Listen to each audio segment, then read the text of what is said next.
Hello YouTube and welcome to my channel. I'm really happy to put another video log, and today I'm going to make IID video, which I promised for quite a while, and the superstar is going to be this beautiful Aliceara evening colors, the Gloaming. And I'm going to explain everything about it, and especially the name, which is quite unusual. So starting, you probably wonder which is Aliceara, because sometimes it's referred as Bellara, which most of them have been reclassified because of the parenthood.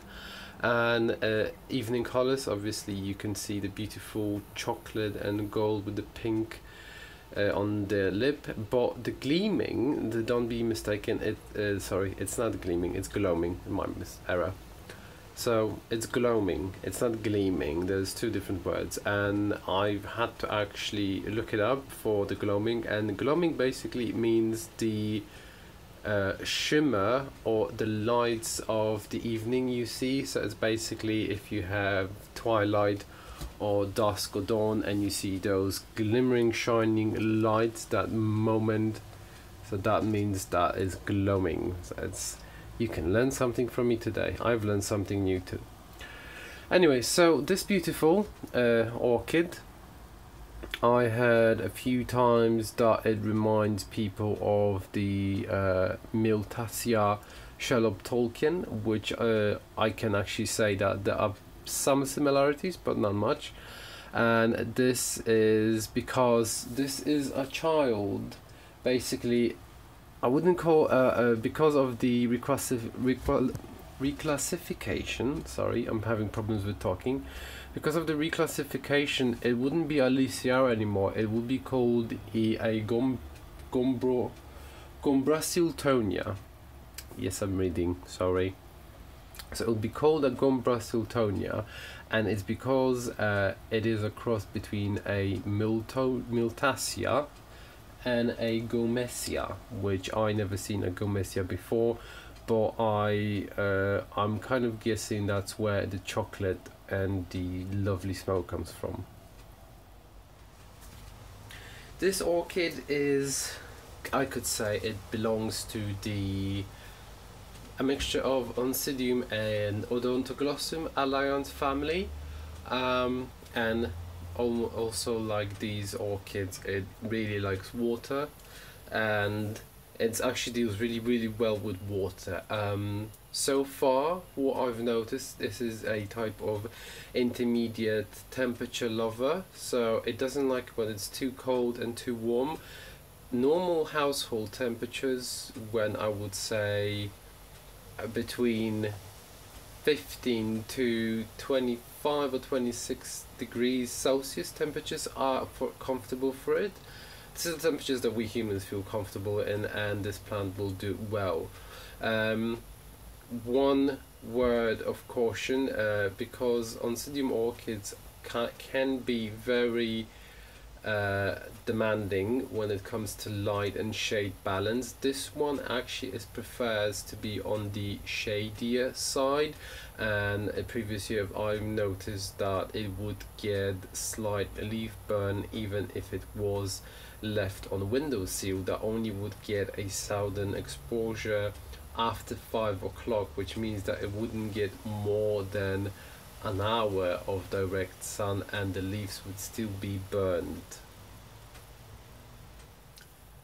This orchid is a very good and vigorous grower. From each bulb that it grows, it will produce 2 new growths, which will grow quite quickly.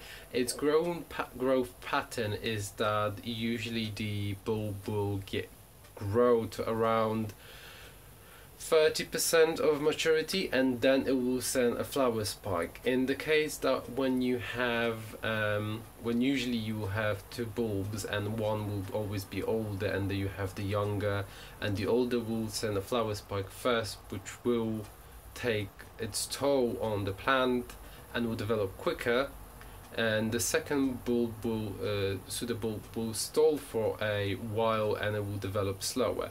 However, do not worry, the second pseudobulb will develop properly, and this also will give you a extended time of the blooming.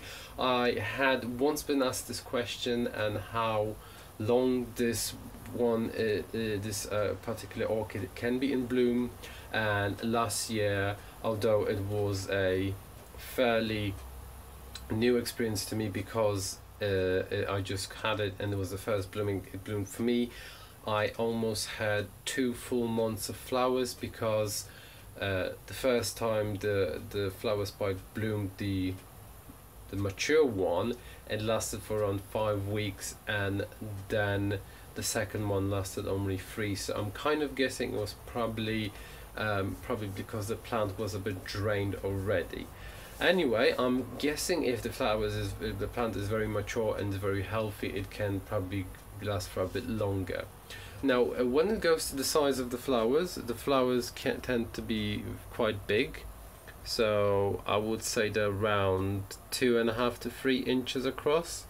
You can see that the colors are very, very warm and chocolatey. This is kind of like the praline kind of, like we would say in German, praline, which is basically those chocolates and sweet which you get in the boxes and you get for birthdays or some kind of anniversary. So it's basically a very lovely plant which you have a large diversity of colors. So basically you will start with this delicate chocolate which goes to something between very deep burgundy brown to chocolate. Then you have a very nice light vanilla cream color, and then you have this beautiful pink frilled lip, which is lovely. It's absolutely amazing. And also the very nice quality of the flowers they are very star shaped, and they have just something very interesting about them. When it comes to the fragrance, yes, it has a fragrance. It might be something unusual, but I've noticed this is a fragrance of something between a citrusy and lilac fragrance, which is actually very refreshing and very comforting. It usually blooms in the evenings. It doesn't bloom when it's hit by the sun, especially in the mornings, compared to orchids like Nelly Isla or other Oncidium ones. It doesn't bloom in the mornings or when hit in the sun. It actually has a pattern of fragrance when it's in the evening, when the sun just goes down. So I'm not really sure from which parenthood it comes. Maybe from the Gomesia, but yeah. And also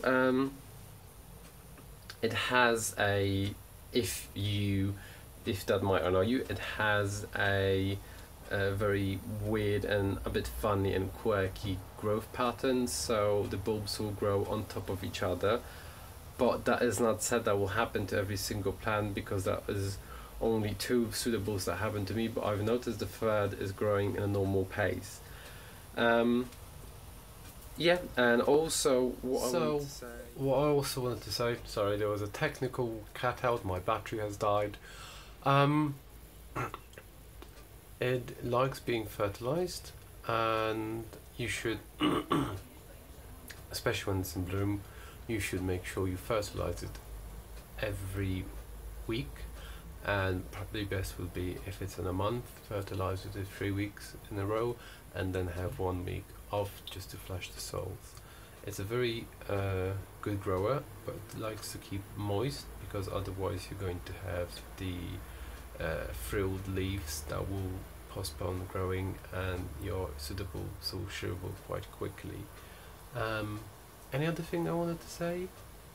Not really. This is an orchid you really want to get, because it's an orchid that will reward you every year coming. This is the 3rd time it's blooming for me, and I have 7 beautiful huge blooms on this one, and I have another flower spike coming, and hopefully this one will have more. So, and it can have up to 14 flowers, and the flower spike can get longer and longer. So yeah, get it. You can buy it in Orchid and Wischmann in Germany, and I think this is the only place where you can get it. Thank you for watching, and I hope you enjoyed this ID video. Bye.